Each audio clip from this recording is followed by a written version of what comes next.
am Dr. Lindsay Oberleitner. I am a clinical psychologist and the head of clinical strategy at SimplePractice. So in my role as head of clinical strategy, I oversee kind of all of the things that we need with decisioning as it comes to clinical work and clinical tools that clinicians need, thinking about research and where we can kind of elevate the voices of independent practice and partnerships.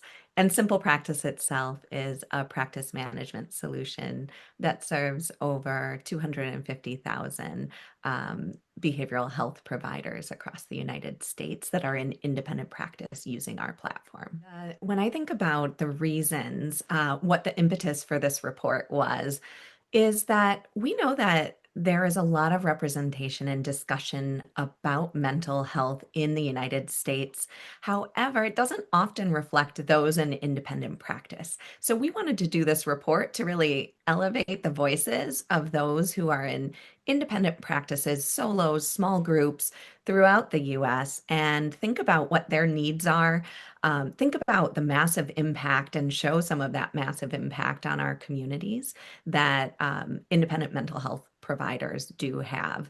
I think it's one of those things that can easily, when we're talking about larger systems, we forget about how much of the network of mental health care actually does happen in independent practice.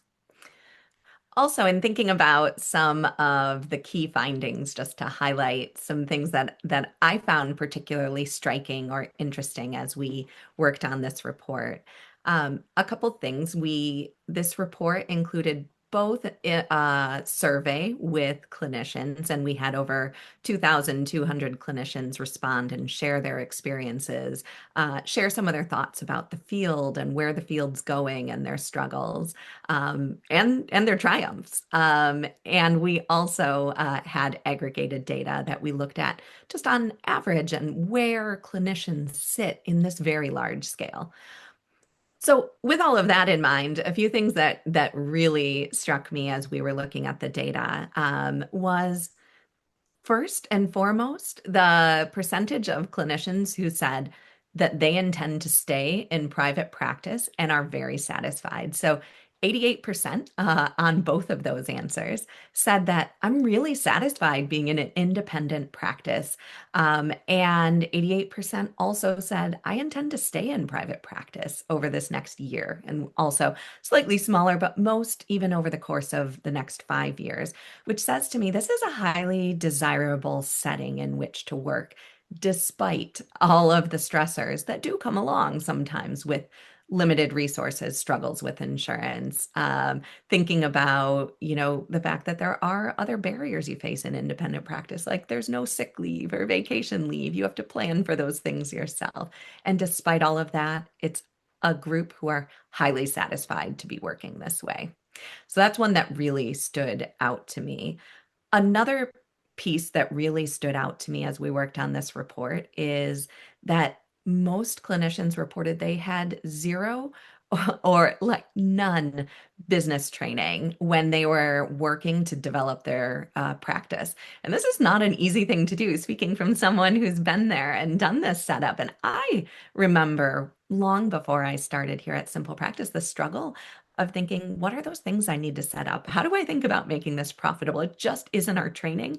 And we talk about that a lot, but seeing the number of individuals who were like zero, I got none, was really particularly striking and a real struggle that I think there's a lot of space to be able to address and support.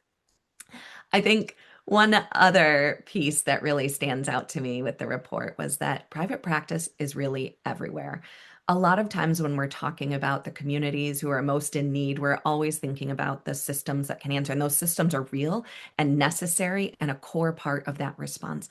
But private practice is there too. Those in independent practice are also serving in some of those rural areas. In fact, when we think about those kind of most rural regions, using some of our national structures for identifying those who are in rural places, clinicians in those rural regions provided 7.8 million sessions during the past year, which is a really significant part that we often don't hear about.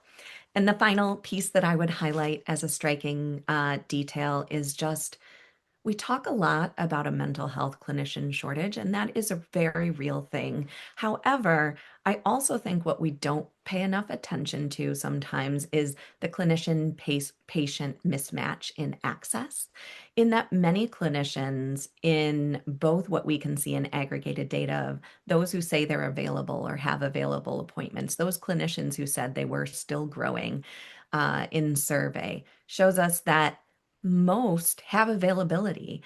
And what we see still sometimes is just that patients still can't find that access. They can't find those independent providers who are there wanting to take on more patients and provide care, and they can't find that match, that way to access them.